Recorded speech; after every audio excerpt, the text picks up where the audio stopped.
అందరికీ నా హృదయపూర్వక వందనాలండి. దేవుని వాక్యంలో నుండి ఎఫెసీయులకు రాసిన పత్రిక 4వ అధ్యాయము 27, 28 వచనాలను ఒకసారి చూసుకుందాం.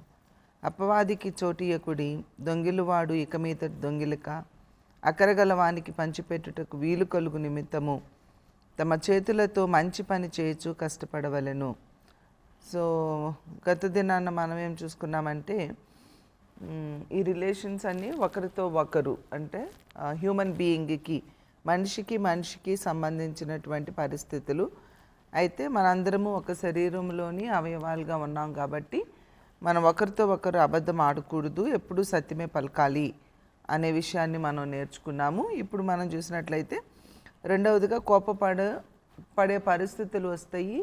ఎమోషన్స్ అనేవి అన్నీ కూడా జనరల్గా ప్రతి హ్యూమన్ బీయింగ్కి, ప్రతి మనిషికి వచ్చాయి. అయితే పొరపాటున ఎప్పుడైనా దాని వాల్యూమ్ పెంచుకోవాలి, దాన్ని అంటే మినిమైజ్ చేసుకొని ఎంత తక్కువ కోపం వస్తే అంత మంచిది, దాన్ని సాధకం చేసుకోవాలి. సో కోపం అనేది ఎక్కువ రాకుండా చూసుకోవాలి. ఒకవేళ ఎప్పుడైనా కోపపడినప్పుడు కొన్నిసార్లు లోపల కోపపడతాం, కొన్నిసార్లు బయటికి కోపపడతాము. ఏది ఏమైనా కోపం అనేది సూర్యుడు అస్తమించే వరకు కూడా ఉండకూడదు, అది నిలిచి ఉండకూడదు అని మనము నేర్చుకున్నాం. సో ఈరోజు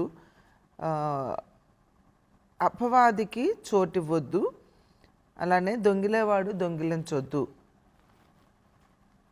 దొంగతనం గురించి మాట్లాడుతూ ఉంది. దొంగతనము అంటే మనం జనరల్గా చిన్నపిల్లలు దొంగతనం చేస్తే మనం పెద్దవాళ్ళం కదా, మనం ఎందుకు దొంగతనం చేస్తాము అనుకుంటాం. సో దొంగతనము అనేది చిన్నోళ్ళు పెద్దోళ్ళు అనేది ఏం కాదు, కానీ దాదాపు ఆధ్యాత్మికంగా భౌతికంగా కూడా చూస్తే బైబిల్లో కూడా ఉంటుంది. ఆ రెఫరెన్స్ అయితే నేను తీయలేదు. మన నా ఇంట్లోదే కదా, నా తండ్రిదే కదా, నాదే కదా అని ఆ సొమ్ము తీసుకోవడం కూడా పాపమే, అది కూడా దొంగతనమే అని వాక్యంలో రాయబడి ఉంది క్లియర్గా. అట్లనే మనం కూడా నాదే, మా మమ్మీయే, మా డాడీయే, లేకపోతే నా హస్బెండే, నా వైఫే అనుకొని ఏది పడితే అది తీసుకోకూడదు. అడిగి తీసుకోవాలి, లేకపోతే అవసరాన్ని బట్టి కొని వాడేసిన తర్వాత అన్నా చెప్పాలి. సో ఆ ట్రాన్స్పరసీ ఉండాలి పేరెంట్స్కి చిల్డ్రన్కి మధ్యలో, అలానే వైఫ్కి హస్బెండ్కి మధ్యలో ఫ్రీడమ్ కూడా ఉండాలి. చాలామంది ఫ్రీడమ్ ఇవ్వరు. కొంతమంది వైఫ్సే మొత్తం మనీ అంతా హోల్డ్ చేస్తారు. ఇంకా పాపం భర్తకి ఏదన్నా కావాలన్నా భార్యని అడగాలి. చాలామంది ఉన్నారు అలాంటి వాళ్ళు. కొన్ని ఇళ్ళల్లోనేమో ప్రతిదీ భార్యనే భర్తకి చేయి చాచాలి. అలాంటి సిచ్యువేషన్స్ ఉంచొద్దు. ఒక్కొక్కసారి భార్య జాబ్ చేస్తుంది, భార్య ఉద్యోగం జీతం ఎంతో కూడా భర్తకు తెలియదు. అదంతా ఎవరి అకౌంట్లో పడుతుంది? భర్త అకౌంట్లో పడుతుంది. పాపం మళ్ళీ ఈమెకి కావాలంటే ఏం అడుక్కోవాల్సిందే. అలాంటి సిచ్యువేషన్స్లో ఉండకూడదు. అది చేయకూడదు, ఇది చేయకూడదు. ఇలాంటి టైట్ సిచ్యువేషన్స్ ఉన్నప్పుడు వాళ్ళ మినిమల్ నీడ్స్ కోసము ఏం చేస్తారంటే తెలియకుండా చేసేయడం స్టార్ట్ చేస్తారు. సో ఆ తెలియకుండా చేసే స్టేజ్లోకి తీసుకెళ్ళకూడదు. నెక్స్ట్ ఇంకోటి ఏంటంటే వీళ్ళకి అర్థం చేయాలి. పిల్లలకి కానీ, భార్యకి కానీ, భర్తకి కానీ, అరే ఇంత వస్తుంది, ఇంత మనం ఉపయోగించుకుంటున్నాము, మనకి ఇంకా ఇంత. సో ఆశకు హద్దు ఉండదు, ఆశలకు లిమిట్ అనేది ఉండదు. ఆశ పుడుతూనే ఉంటుంది. ఎంతైనా సరే ఇంకా మనకి కోరికలు పుడుతూనే ఉంటాయి.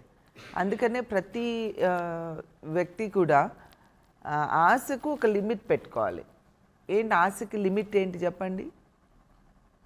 తెలుసా? ఆశకు లిమిట్, డిజైర్కి ఒక లిమిట్. ఏం లిమిట్ ఉండాలి ఆలోచించండి. డిజైర్కి ఒక లిమిట్ పెట్టుకోవాలి. ఒక సైకిల్ కొనుక్కున్నాం అనుకో, బాయ్స్ బండి కొనాలనిపిస్తుంది, బండి కొన్నామా కారు కొనాలనిపిస్తుంది, కారు కొన్నామనుకో ఇంకా ఎక్స్పెన్సివ్ కారు కొనాలనిపిస్తుంది. ఇంకా ఎక్స్పెన్సివ్ కారు కొనుక్కున్నామని ఇంకా ఎక్స్పెన్సివ్ కారు కొనాలనిపిస్తుంది. సో ఇది డిజైర్, ఇది ఆశ. హద్దు ఉండదు. ఒక 4 చీరలు ఉన్నాయనుకోండి, అది చాలదు. ఒక 10 చీరలు ఉన్నాయనుకోండి, ఇంకా అది చాలదు. ఒక 100 చీరలు ఉన్నాయనుకోండి, అది కూడా చాలదు.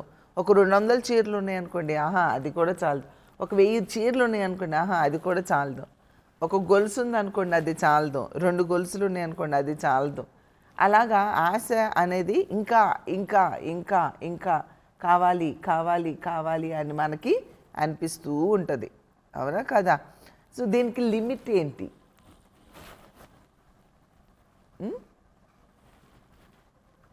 అందట్లేదా? సరే నేనే చెప్తాను. దీనికి లిమిట్ ఏంటంటే మన నీడ్, అవసరత. ఏంటది? అవసరతకు మించి అక్కర్లేదు. సో మనం ఎలా నేర్చుకోవాలి అంటే, ఇది నాకు అవసరము, నీడ్. ఆశ కాదు, అవసరం చాలు. అవసరానికి మించి అక్కర లేదు అనేది మనము నేర్చుకోవాలి, మన బిడ్డలకి కూడా నేర్పించాలి.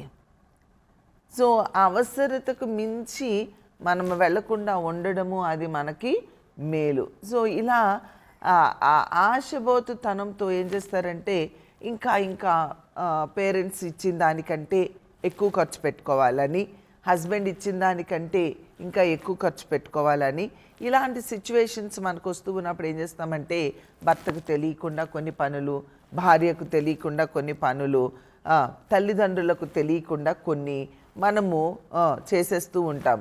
మరి ఆ ఖర్చులన్నీ అది దొంగతనం కిందే లెక్క. మనం ఏదో అనుకుంటాము. ఓకే, అలా కాదు. అందరూ కలిసి ఫ్యామిలీ మనీ వచ్చేటప్పటికి అందరూ కలిసి ఏం చేయాలి అంటే దాన్ని ప్లాన్ చేసుకోవాలి. నిన్న నేను లిల్లమ్మ గారు మెసేజ్ చెప్తూ ఉంటే ఆ మాటలు నాకు అనిపించినాయి. ఆమె వాళ్ళ బిడ్డలను పెంచే విధానంలో ఈ డబ్బుల విషయంలో వాళ్ళకి కాలేజీకి వెళ్ళి రావడానికి 80 రూపీస్ అయ్యేవంట ఛార్జ్. 80 పైసానో మరి 80 రూపీస్, నాకు సరిగ్గా గుర్తులేదు. అయితే ఆమె ఆ 80 రూపీస్ వాళ్ళు వాడిన తర్వాత ఇంకా మిగిలిన ఆ 20 రూపీస్ ఖచ్చితంగా తీసుకొచ్చి టేబుల్ మీద పెట్టాలి. 100 రూపీస్ ఇచ్చేవాళ్ళంట. ఖచ్చితంగా అవి టేబుల్ మీద పెట్టాలి. మా మమ్మీయే కదా, నేను కాలేజీకి వెళ్తున్నాను కదా, 20 రూపీసే కదా, నేను వాడొచ్చు కదా. లేదు, అవసరతకు కొలది వాడడమే వారికి నేర్పించాలి. దానికి మించి వాడడము నేర్పించకూడదు. ఆ బిడ్డలు మాట వినడము నేర్పించాలి అనేది ఆమె చెప్తూ ఉన్నప్పుడు నాకు చాలా బాగా అనిపించింది. కాబట్టి మనము కూడా ఎలా ఉండాలి? చాలా సాగర్ గారు అలానే ఉంటారు డియో విషయంలో. నేను అనుకుంటూ ఉంటా, అరే ప్రతీదీ లెక్క అడుగుతారు. తన కాలేజీలో MBBS చదువుకునేటప్పుడు తనకి మనీ పంపిస్తే ప్రతీదీ తను రాసి పంపించేది. డాడీ లాండ్రీకి ఇంత అయింది, ఐరన్కి ఇంత అయింది, వాటర్కి ఇంత అయ్యింది, దీనికి ఇంత అయ్యింది అని చెప్పి మొత్తం లిస్ట్ రాసి తను పంపించేదన్నమాట. సో ఇది అయిపోయింది డాడీ, నాకు ఇంకా కొంచెం మనీ పంపిస్తారా అని. అసలు ఎంత క్యాలిక్యులేటెడ్గా తనకి నేర్పించారో. అలానే మనము చాలా మనీ విషయంలో విచ్చలవిడిగా ఉండకూడదు. మన ఇష్టం వచ్చినట్లుగా మనం ఖర్చు పెట్టేయకూడదు. ఇంకొకటి, ఇందాక ముందు చెప్పినట్లుగా ఆ ఫ్రీడమ్, అండర్స్టాండింగ్ బిడ్డలకి ఇవ్వాలి. ఆ ఫ్రీడమ్ కూడా మనము కొంచెము వరకు ఆ అండర్స్టాండింగ్లో ఫ్రీడమ్ ఉంటుంది. ఫ్రీడమ్ అంటే మొత్తం డబ్బులు ఇచ్చేసి ఖర్చు పెట్టేరా అనడము ఫ్రీడమ్ కాదు. ఓకే, అర్థం చేసుకొని ఇచ్చిన దానిలో జాగ్రత్తగా ఖర్చు పెట్టడము అనేది. ఇంకొక విషయం గుర్తొచ్చింది నాకు. ఒకసారి అపరంజక్క వాళ్ళ పాప బబ్బు వాళ్ళ ఇక్కడికి వచ్చారు. వాళ్ళకి గిఫ్ట్స్ మనీ ఇచ్చారు. మా అంకులు మా పిల్లలందరికీ కొంచెం మనీ పంపించారు. ఆ మనీ తీసుకొని అందరూ షాప్కి వెళ్ళి ఏం కొనుక్కుందాము అని. ఈ పాప ఆ స్టోర్కి వెళ్ళిన స్టోరే తక్కువ రేటుకి ఇచ్చే స్టోర్కి వెళ్ళాం. మాల్స్కి వెళ్దామా అనుకున్నారు మా పిల్లలందరూ కలిసి. మాల్స్కి వద్దు, ఎక్కువ ఖరీదు ఉంటాయి అనుకున్నారు. సరే అని ఇక్కడ ఒక స్టోర్ ఉంటుంది, అక్కడ చాలా తక్కువకి మంచి బ్రాండెడ్ వస్తువులే కానీ చాలా తక్కువకు దొరుకుతాయి. అక్కడికి వెళ్దామని డిసైడ్ చేసుకున్నాను. వెళ్ళిన తర్వాత అక్కడ ఒక్కొక్క టీషర్ట్ ఉంటుంది కదా, ఆడపిల్లలు వేసుకునే టీషర్ట్, ఆ టీషర్ట్ని 40 రూపీస్కి, 30 రూపీస్కి, ఓకే, 80 రూపీస్కి వెతికి వెతికి వెతికి వెతికి తక్కువ ఖరీదులో ఎన్నో టీషర్ట్స్, వాళ్ళ మమ్మీకి ఒకటి, వాళ్ళ డాడీకి ఒకటి, వాళ్ళ తమ్ముడికి ఒకటి, ఆమెకు ఒకటి అన్నట్లుగా అన్నీ వెతికి వెతికి అతి తక్కువగా పెద్దమ్మ ఎంత తక్కువ ఖర్చు పెట్టాను కదా, మా డాడీ చాలా సంతోషిస్తారు. అంటే రాజుగారికి తెలుసు, ఆ డబ్బు విలువ తెలుసు. ఆయన ఏ పరిస్థితుల్లో నుంచి ఏ స్థితికి వచ్చారో దాన్ని ఎలాగ జాగ్రత్తగా వాడాలో ఆయనకి బాగా తెలుసు. బిడ్డలకి కూడా అదే నేర్పించారు. వాళ్ళ నాన్నగారు సంతోషపడటమేమో కానీ నేను బాగా సంతోషించాను. సో మినిమం ఖర్చు చేయాలి అనేది మనము నేర్చుకుంటూ మన బిడ్డలకి కూడా నేర్పించాలి. సరే, ఇక్కడ ఏ రకంగా కూడా మరి మన సొంత వాళ్ళ సొమ్మే కదా అని దొంగతనముగా దానిని వాడడము, తెలియకుండా వాడడము ఈజ్ నాట్ రైట్. సో కాబట్టి ఈ విషయాన్ని మనం జ్ఞాపకం చేసుకోవాలి. దొంగిలేవాడు ఇక దొంగలడం మానేసేయండి. దొంగతనము మానేయాలి. You are not suppose to steal. పిల్లలు, మీరు స్టీల్ చేస్తున్నారా? ఇంకా స్టీలింగ్లో ఉన్నారా? చిన్న పిల్లలు ఎక్కువగా డిజైర్ వస్తుంది, okay, you feel like robbing. అవన్నీ కూడా ఏం చేయాలి? ఇటు చూడు చిన్న, మానేసావా దొంగతనాలు? కంప్లీట్గా మానేయాలి. ఇక్కడ దేవుని వాక్యం చెప్తుంది, మీరు దొంగతనం చేస్తే మీరేమైపోతారు? నరకానికి వెళ్ళిపోతారు. కాబట్టి మీరు సైతాను మార్గంలో నడుస్తూ ఉన్న బిడ్డలు, అందుకనే సైతాను మార్గంలో నడవకూడదు. దొంగతనము అనే దాన్ని కంప్లీట్గా మనం బంద్ చేయాలి. దొంగతనము అనేది చెయ్యొద్దు అని చెప్తున్నారు. రెండోది, మనము ఇంకా రకరకాలైన దొంగతనాలు స్పిరిచువల్గా చూస్తే దేవునికి ఇవ్వవలసినవి ఇవ్వకుండా మనము దొంగిలిస్తాము. దేవునికి ఇవ్వాల్సినటువంటి వాటిలో కూడా మనకి ఆశ పుడుతుంది. ఎందుకంటే మన ఆశను, మన దురాశను తీర్చుకోవడం కొరకు దేవునికి ఇవ్వాల్సిన వాటిలో కూడా కాంప్రమైజ్ అయిపోయి అవి ఇవ్వకోకుండా మనం ఏం చేస్తామంటే మన సొంత వాటి కొరకు వాటిని ఉపయోగిస్తూ ఉంటాము. అలా ఎప్పుడు కూడా చేయకూడదు. నేను ఒకసారి ఒక స్టోరీ చెప్పాను, మీకు గుర్తుందో లేదో. ఒక అతనికి కొంచెం అవసరత ఉంది, నాకు కొంచెం డబ్బులు కావాలి అని అడిగితే ఆయన దగ్గర 7 నాణ్యాలు ఉన్నాయంట. 7 నాణ్యాలు ఉంటే ఆ 7 నాణ్యాలలో ఒక నాణ్యాన్ని తన కోసం ఉంచుకొని తను 6 నాణ్యాలు ఎదుటి వ్యక్తికి ఇచ్చాడు. అంటే ఎదుటి వ్యక్తికి అంత ఇవ్వాల్సిన అవసరం లేదు, తనెవరో తెలియని వ్యక్తి. ఒక రూపాయి ఇస్తే చాలు, లేకపోతే ఒక నాణ్యం ఇస్తే చాలు. కానీ ఇతను జాలిపడి 7 నాణ్యాలు ఇచ్చి 6 నాణ్యాలు ఇచ్చి తన కోసము ఒక్క నాణ్యాన్ని ఉంచుకున్నాడంట. తన కోసం ఉంచుకున్న ఒక్క నాణ్యం ఆ రాత్రి అక్కడే పడుకుంటానన్నాడు. అందరూ కలిసి పడుకున్నాడు. ఈడు పొద్దున్నే నేను వెళ్తానయ్యా అన్నాడు. వీడు లేచి వెళ్ళిపోయాడు. మార్నింగ్ లేచి చూస్తే తన జేబులో ఉండవలసిన ఒక నాణ్యం కూడా లేదట. ఏమైపోయింది? ఆరిస్తే తృప్తి పడలేదు, ఆ ఒక్క నాణ్యం కూడా తీసుకొని వాడి దారిని వాడు వెళ్ళిపోయాడు. మనకు చూస్తే ఎంత బాధ అనిపిస్తుందండి కదా. నాకు 7 రూపీస్ ఉన్నాయి అనుకో, నీకు 6 ఇచ్చేసి నా కోసం ఒకటి ఉంచుకున్నాను అనుకో, ఆ ఒకటి కూడా నువ్వే తీసేసుకున్నావు అనుకో, ఎలా ఉంటుంది? లేకపోతే 7 బనానాస్ ఉన్నాయి అనుకో, 6 బనానాస్ నువ్వు తిను అని నీకు ఇచ్చాను అనుకో, నాకు ఒక్క బనానా ఉంచుకున్నాను, ఆ ఒక్క బనానా కూడా నువ్వు తినేసావు అనుకో, ఎలా ఉంటుంది కదా. అలానే గాడ్ మనకి 7 డేస్లో 6 డేస్ మన కోసం ఇచ్చారు. ఎన్ని డేస్ మన కోసం ఇచ్చారు? 6 డేస్ మన కోసం ఇచ్చారు. 6 డేస్ మనకిస్తే 6 డేస్ నీ కోసం ఉపయోగించుకో. మరి ఇంకా 1 డే మాత్రం కంప్లీట్గా ఎవరికి ఇవ్వమన్నారు? గాడ్కి ఇవ్వమన్నారు. మనం ఏం చేస్తామంటే ఆ 1 డే కూడా లాగేసేసుకుంటాం అన్నమాట కదా. 6 యాపిల్స్ తిన్నా చాలేదు, ఇంకో యాపిల్ కూడా ఇచ్చేసే అన్నట్లుగా ఈ ఆశకు హద్దు అనేది ఏమీ ఉండదన్నమాట. ఇక్కడ ఇలాంటి సిచ్యువేషన్స్ మనం చూస్తూ ఉంటాం. అలాగా దొంగతనము, దేవునికి ఇవ్వవలసిన వాటిలో కూడా మనము దొంగతనం చేసేస్తూ ఉంటాము. ఇలా దొంగతనం చేయొద్దు. యాక్చువల్గా ఇక్కడైతే దేవునికి ఇవ్వాల్సిన దాని గురించి మాట్లాడట్లా, సందర్భం వచ్చింది కాబట్టి నేను మాట్లాడా. ఇక్కడ ఏంటంటే ఎదుటివారి డబ్బులు కానీ ఎదుటివారిది ఏది కూడా మీరేం చేయకూడదు, దొంగతనము చెయ్యకూడదు అనేది ఇక్కడ మాట్లాడుతూ ఉన్నారు. అయితే అక్కరగలవానికి పంచిపెట్టుటకు వీలు కలుగు నిమిత్తము, ఎవరైతే అవసరతలో ఉన్నారో మన అవసరతలు తీర్చుకోగా నువ్వు దొంగతనం చేయటం, నీ ఆశ కొరకు దొంగతనం చేయడం మానేసేసి ఎదుటివారి అవసరతలు తీర్చడం కొరకు, ఎవరి అవసరతలు తీర్చడం కొరకు, ఎదుటివారి అవసరతలు తీర్చడం కొరకు నువ్వేం చేయాలంటే నీ చేతులతో మంచి పని చేయుచు కష్టపడవలెను. నీ ఆశలు తీర్చుకోవడానికి కాదు. ఈ విషయం మళ్ళీ మళ్ళీ మళ్ళీ నొక్కి చెప్తున్నా. మనకి సరిపడా సరిపడా ఉన్న తర్వాత ఇంకా మిగిలినది మనము కష్టపడి పని చేయాలి. మన చేతులతో కష్టపడి పని చేయాలి. చాలామంది దినాలలో కష్టపడరు, కష్టపడి పని చేయరు, సోమరి వారిలాగా ఉంటారు.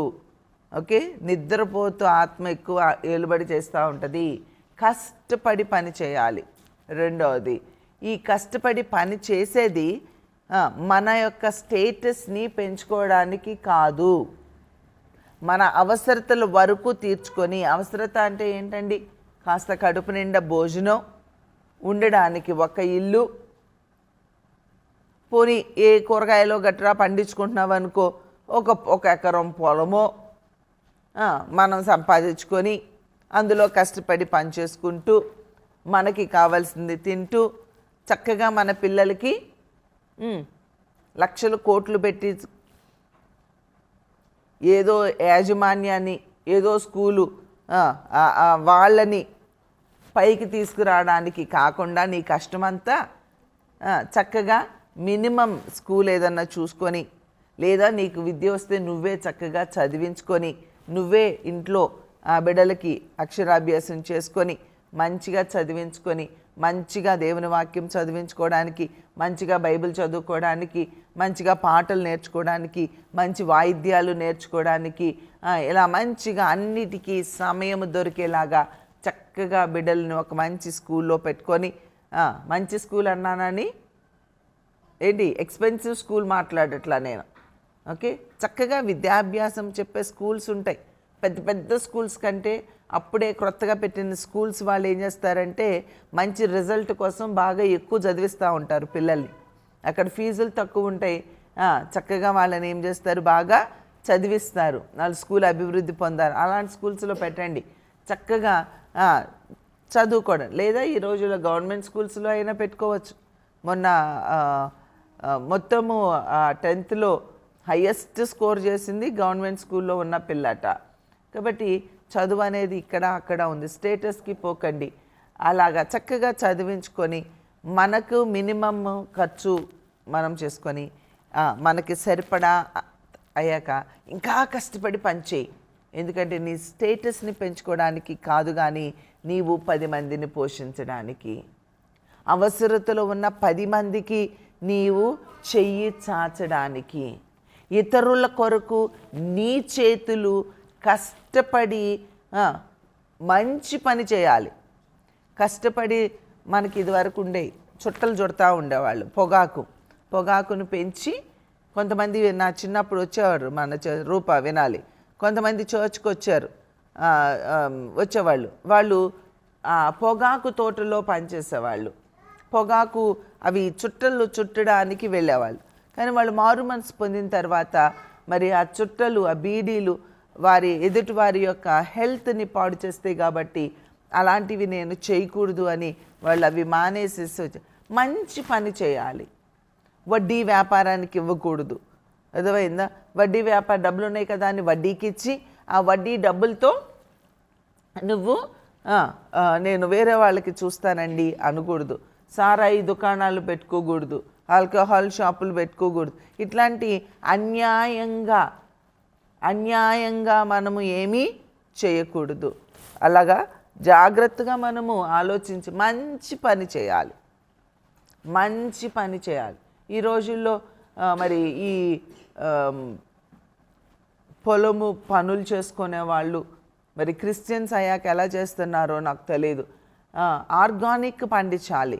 మందులు వేసేసి యూరియా వేసి ఇంకేవే మందులు వేసేసి అందరిలాగా లాభము కొరకు మనము పొలంలో పంటను వేసుకున్నామనుకోండి, పొలంలో పంట వేసుకుంటే అది మనకి డబ్బులు వస్తాయి. కానీ ఆ బియ్యం తిన్నవాళ్ళు లేదా ఆ కూరగాయలు తిన్నవాళ్ళు ఏమైపోతారు? అనారోగ్యం అయిపోతారు కదా. మరి మారుమనసు పొందిన మనము మందులేసి కూరగాయలు పెంచకూడదు.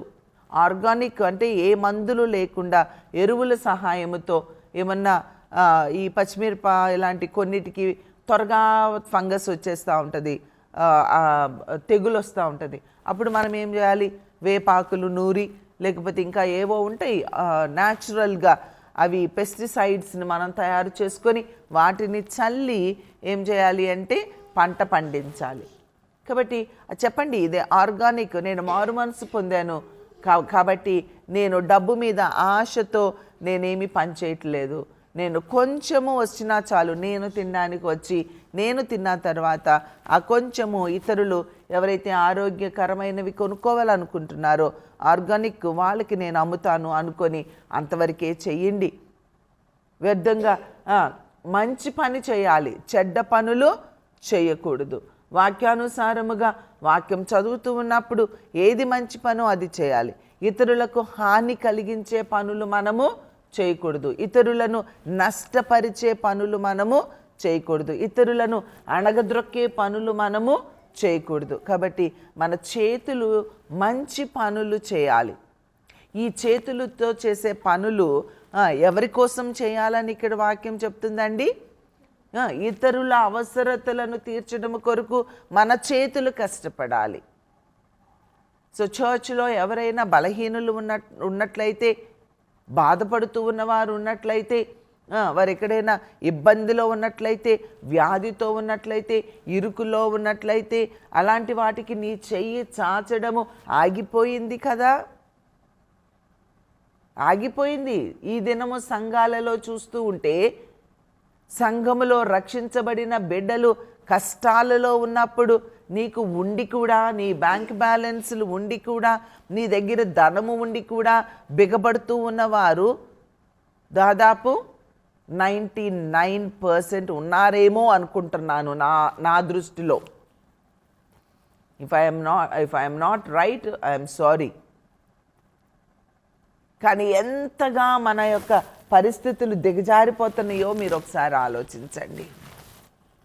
స్వార్థము పెరిగిపోతూ ఉంది.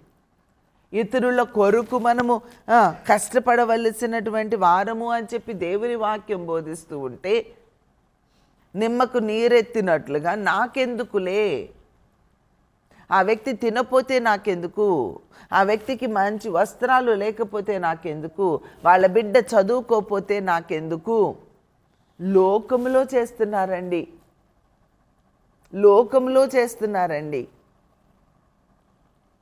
భక్తి పేరు చెప్పుకొని స్వార్థ ప్రియులుగా మనం బ్రతుకుతున్నాం.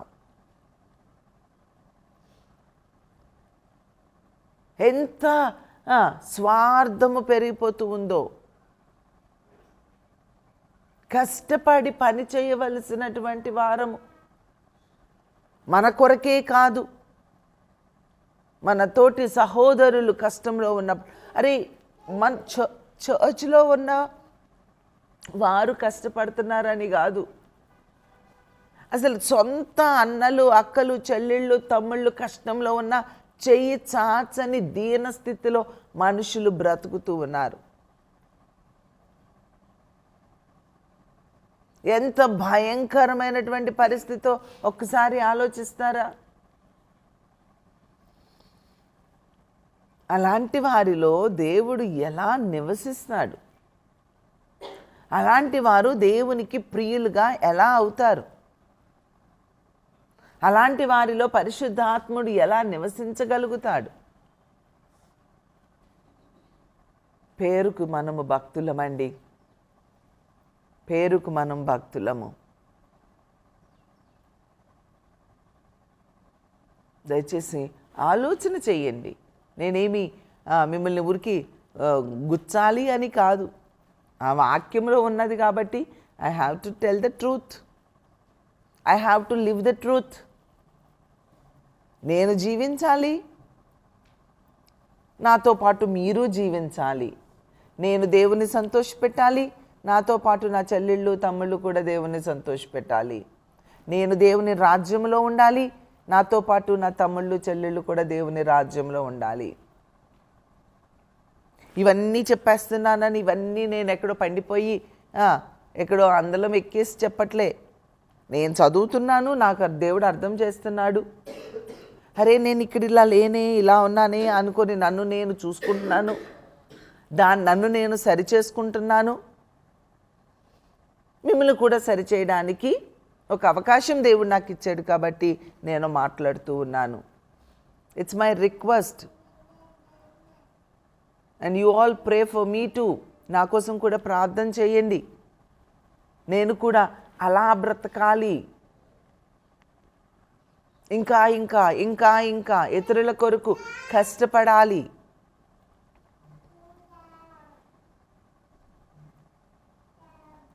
నా దగ్గర ఉన్న పిల్లలు నేనెవరు నిజం చెప్తున్నాను, నేను ఎవరిని ₹1 అడగలేదు ఎప్పుడు. నా దగ్గర ఉన్న పిల్లల్ని నేను పోషించడం కొరకు ఎవరి దగ్గర నేను చెయ్యి చాచలేదు. ఈ 2 చేతులు కష్టపడుతున్నాయి. కష్టపడి నాకు కలిగిన దానిలో నాకు నా సొంత కుమార్తెతో పాటు ఇక్కడ అనేక మంది, ఎస్పెషల్లీ గర్ల్స్ ఆర్ మోర్,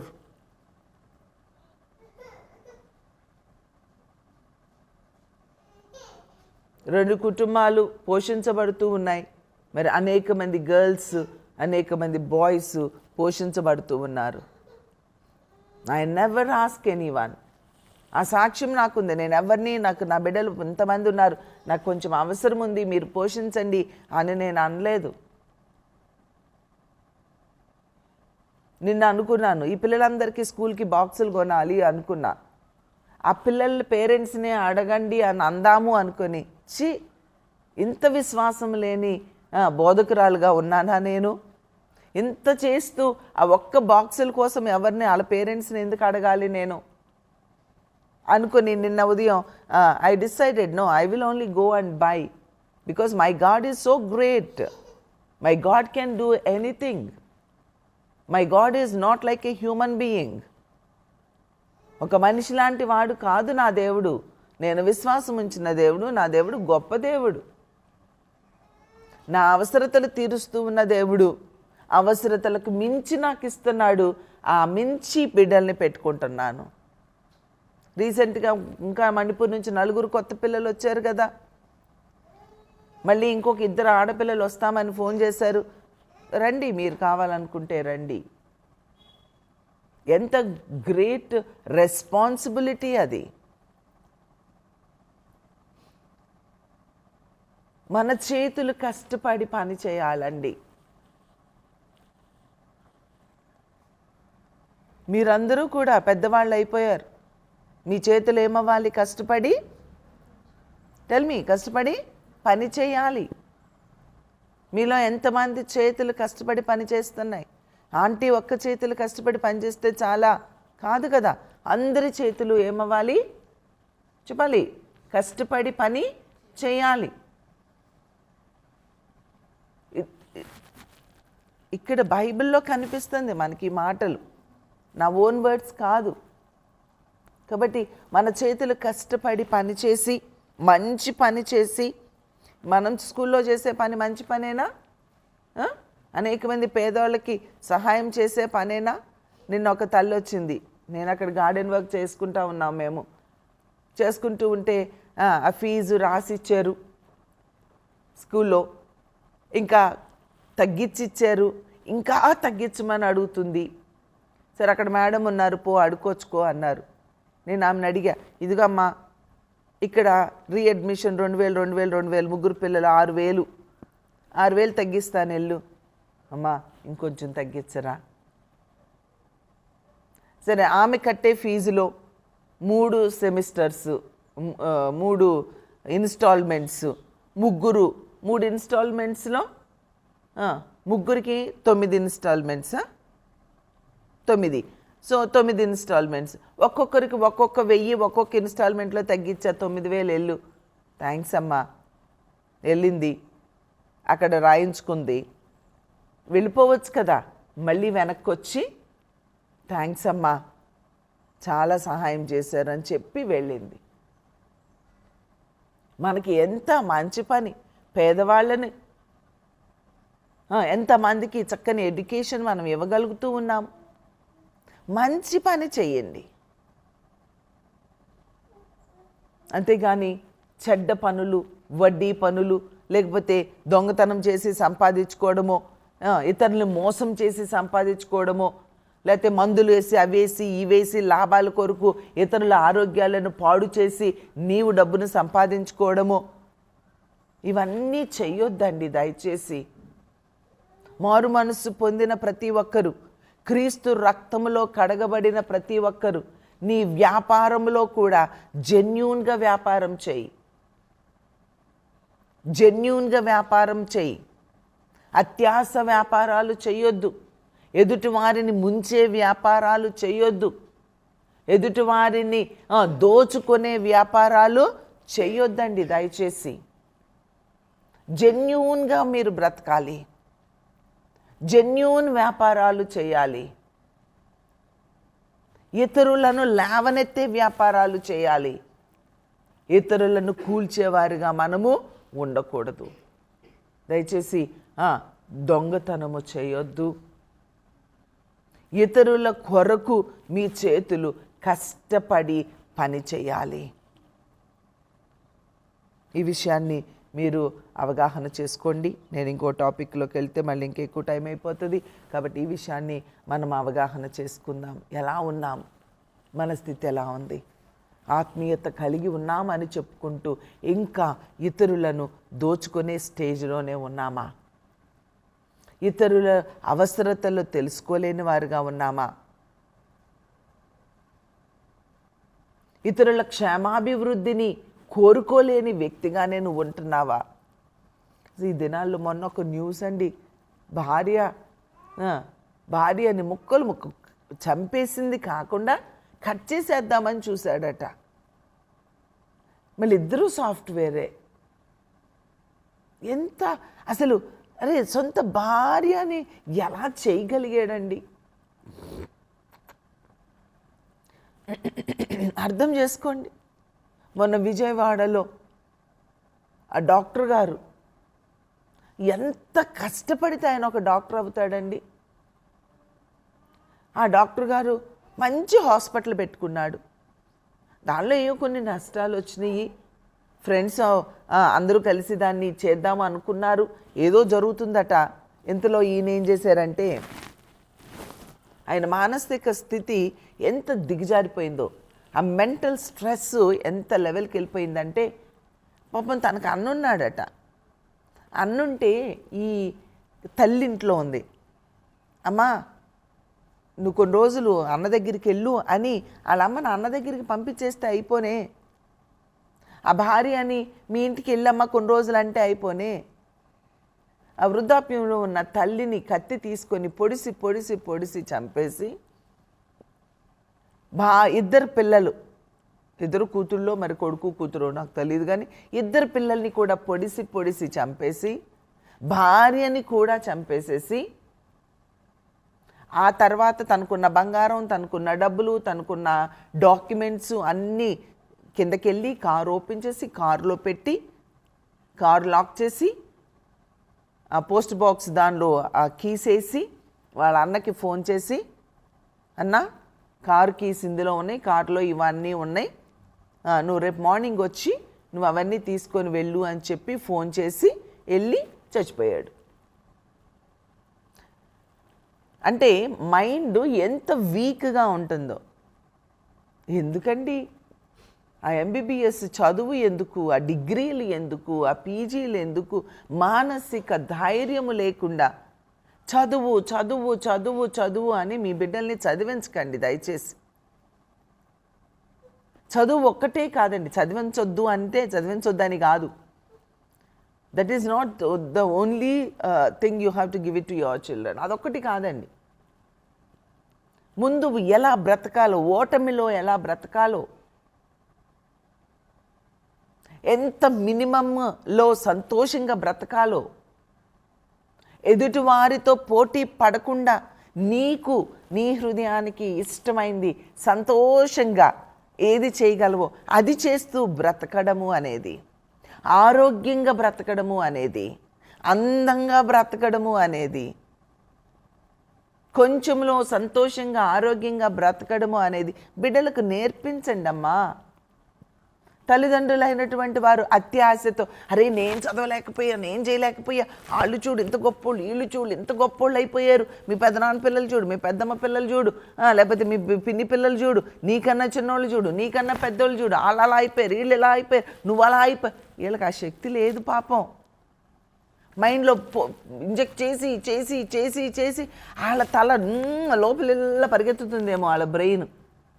అలా చేసేసి తోసేసేసి వాళ్ళని వాళ్ళ కెపాసిటీకి మించి పెట్టేసేసి బ్రెయిన్లో, వాళ్ళ కెపాసిటీకి మించి ముందుకు తోసేసి ఆ పోటీ తత్వంలో పాపం ఈ డాక్టర్ గారు ఏం చేశారంటే, అయ్యో ఈ డాక్టర్ చూడు, ఆ డాక్టర్ చూడు, వాళ్ళు పైకి వచ్చారు, వీళ్ళు పైకి వచ్చారు, నేను కష్టపడి సంపాదించుకుంది, వాళ్ళు పార్ట్నర్షిప్ తీసుకొని వాళ్ళు బతికేస్తున్నారు, చిచ్చి ఇది కూడా ఒక బతికేనా, ఇక నేను ఇలాంటి అవమానంతో బ్రతకలేను అనుకొని చచ్చిపోయాడంట. ఏం చెప్పాలండి? ఏమి నేర్పిస్తున్నారు మీ బిడ్డలకి మీరు? తల్లిదండ్రులు బ్రతికుండగానే ఈ రకంగా చచ్చిపోతుంటే బిడ్డలు, ఆ తల్లిదండ్రులు నేర్పించిందే ఇదంతా నాకు తెలిసి, ఆ తల్లిదండ్రులు పుష్ చేసిన విధానమే ఇదంతా నాకు తెలిసి. నో, పీస్ఫుల్గా లివ్ చేయడం నేర్పించండి మీ బిడ్డలకి. ఈ లోకంలో, ఈ వరల్డ్లో పోటీగా పరిగెత్తడం నేర్పించదు. వాళ్ళని చూడు వీళ్ళని చూడు అని నేర్పించొద్దు. బట్ కష్టపడి పనిచేయండి. నీకు శక్తి కొలది లేజినెస్ లేకుండా నువ్వు ఏ స్ట్రీమ్లో, ఏ వింగ్లో, ఏ ఏరియాలో, ఎక్కడ, డ్రాయింగ్లో వెళ్ళు, లేదా ఇదిగో ఇలాంటి కుట్టుకుంటూ వెళ్తారా కుట్టుకుంటూ వెళ్ళండి, లేకపోతే చదువుకొని ఉద్యోగం చేయగలుగుతారా చదవండి, లేదా పొలం పని చేయగలుగుతారా పొలం పని చేయండి. ఏదో ఒకటి నువ్వు చేసే దానిలో నువ్వు ఎలా ఉండాలి, ఎంజాయ్ చేస్తూ చేయాలి. ఎవరైనా అడిగితే ఐ లైక్ దిస్. నేను ఎప్పుడు చెట్ల కింద కూర్చుంటుంటా, బెంగళూరులో కూడా బయటే కూర్చుంటా. ఎందుకు బయట కూర్చుంటుందామా, ఇక్కడ అందరూ బయట ఎవరు కూర్చోరు, అందరూ లోపల ఏసీల్లో కూర్చుంటారు. స్కూల్లో నాకు ఒక ఆఫీస్ ఉంది, ఇంకొక మెయిన్ ఆఫీస్లో ఒక చైర్ ఉంటుంది, లోపల నా ఆఫీసే ఒకటి ఉంటుంది. చక్కగా కాళ్ళ మీద కాలేసుకొని హాయిగా చెరగకుండా కూర్చోవచ్చు. కానీ ఎప్పుడు కూర్చోను. ఈవెన్ పేరెంట్స్ వచ్చి నాతో మాట్లాడాలన్నా ఏ చెట్ల దగ్గర, ఏ పొట్ల దగ్గర, ఏ మట్టి పనో చేస్తా కనిపించి మాట్లాడతారు. అరే ప్రిన్సిపల్ కదా ఏం దగ్గరికి ఇట్లా వచ్చారు, ఎట్లా అంటే ఐ డోంట్ కేర్, నాకు అట్లా ఇష్టం, నాకు పని చేయడం ఇష్టం, ఆ చెట్ల కింద కూర్చోవడం ఇష్టం, ఆ బండ్ల మీద కూర్చోవడం ఇష్టం. ఎవరో కోసం నేను ప్రిన్సిపల్ లాగా అలా కూర్చోవాలంటే నో. నాకు ఎక్కడ సంతోషం కలిగిందో అక్కడ కూర్చుంటాను. మీకెక్కడ సంతోషమో, న్యాయంగా మంచి ఆక్సిజన్ పీల్చుకోవడము ఆరోగ్యమా, చెట్ల దగ్గర కూర్చొని ఏసీ రూమ్లో పీల్చిందే పీల్చి బయట గాలి లోపల కలుషితం అయిపోయింది పీల్చుకోవడం ఆరోగ్యమా? చూడండి, దయచేసి ఇవన్నీ మీ బిడ్డలకు కూడా నేర్పించండి. హెల్దీ అట్మాస్ఫియర్ని క్రియేట్ చేయండి. చచ్చిపోవద్దండి. జీవితంలో ఓడిపోతే ఏం అవ్వదు. అసలు అది ఓటమే కాదు. ఒక ఎగ్జామ్లో ఫెయిల్ అయ్యావా, ఇట్స్ నాట్ ఫెయిల్యూర్. ఎగ్జామ్లో ఫెయిల్ అయ్యావు, నీ లైఫ్లో ఏం ఫెయిల్ అవ్వలా. పోనీ ఏదన్నా ఒక చెడ్డ పని చేసావు, ఒక తప్పు పని చేసావు, తప్పు పని చేస్తే అయ్యో చెడ్డ పని చేసినంత మాత్రం చచ్చిపోవాల్సిన అవసరం లేదు. బురదలో పడితే చచ్చిపోతావా? బురదలో పడితే నీకు తెలుసు బురద అంటింది, నీళ్లున్నాయి, వెళ్ళి కడుక్కోవంటే నువ్వు శుభ్రపడతావు అని. సోప్ ఉంటుంది, లేదా షాంపూ ఉంటుంది, ఏదో లిక్విడ్ ఉంటుంది, అదేసి చక్కగా రుద్దేసేసి, నీ చేయి పెట్టకపోతే పీసేసి రుద్దేసేసి శుభ్రంగా కడిగేసుకో, 4 సార్లు కడుక్కో, అయిపోతుంది. నువ్వు బ్రతకొచ్చు. బురదలో పడినంత మాత్రం చచ్చిపోకర్లా బురద అంటిందని. అలానే పాపం అంటిందని పాపంలో పడ్డామని చచ్చిపోవలసిన అవసరం ఏమీ లేదు. ఎవడో నిన్ను మోసం చేసేడని చచ్చిపోవలసిన అవసరం ఏమీ లేదు. ఎవరో నిన్ను అర్థం చేసుకోవట్లేదని చచ్చిపోవలసిన అవసరం ఏమీ లేదు. అవన్నీ ఏం చెయ్యక్కర్లా మీరు. This is your life, you can live. జెన్యూన్గా ఎక్కడైనా బ్రతకొచ్చండి. ఏ పని దొరకకపోతే పెట్రోల్ బంక్లో పెట్రోల్ కొట్టే దగ్గర కన్నా వెళ్ళు, ఏమవదు, హ్యాపీగా చెయ్యి. లేదు అంటే ఎవరన్నా కారు కడగడానికి వెళ్ళు, కారు కడుగు, 4 రూపాయలు వస్తాయి, ఒక ముద్ద తిను, హాయిగా పడుకో, ఏమవదు. అంతేగాని చచ్చిపోవద్దండి. కష్టపడి మన చేతులు కష్టపడి మనం తినేది హ్యాపీగా ఉండాలి.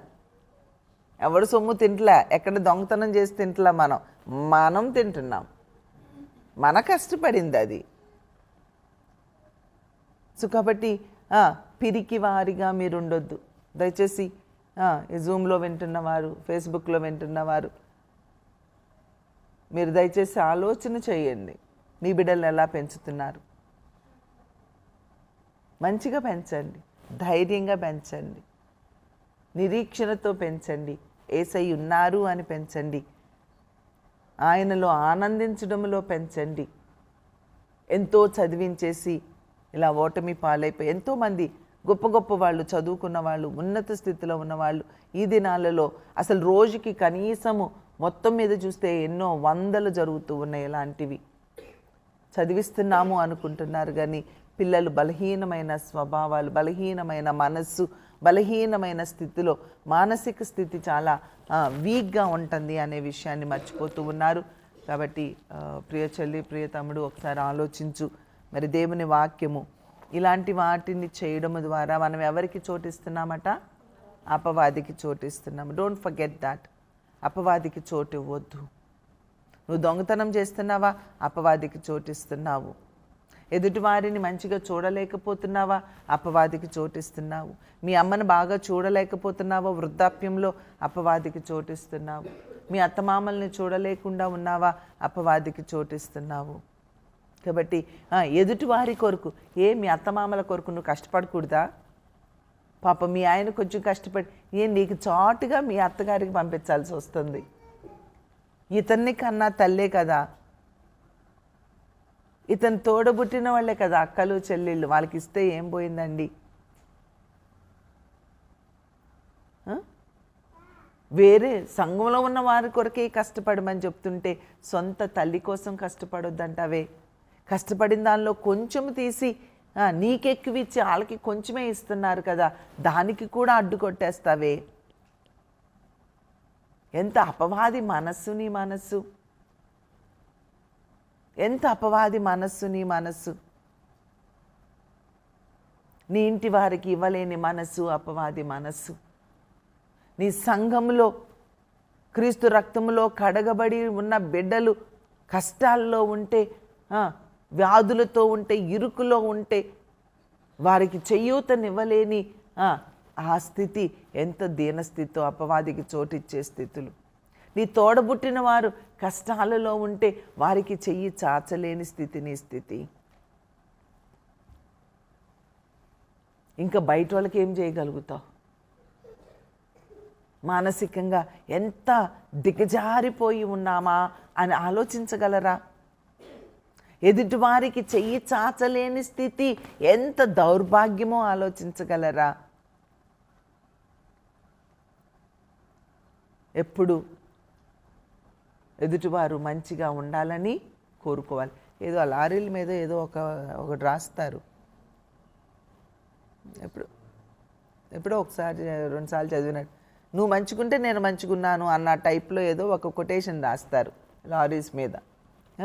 కాబట్టి నువ్వు మంచిగుంటే, అంటే నా ముందు నా మంచి కంటే నీ మంచి చూసుకుంటే, నువ్వు మంచిగుంటే నేను మంచిగుంటా, ఎదుటివారు మంచిగుంటే మనం మంచిగుంటాము.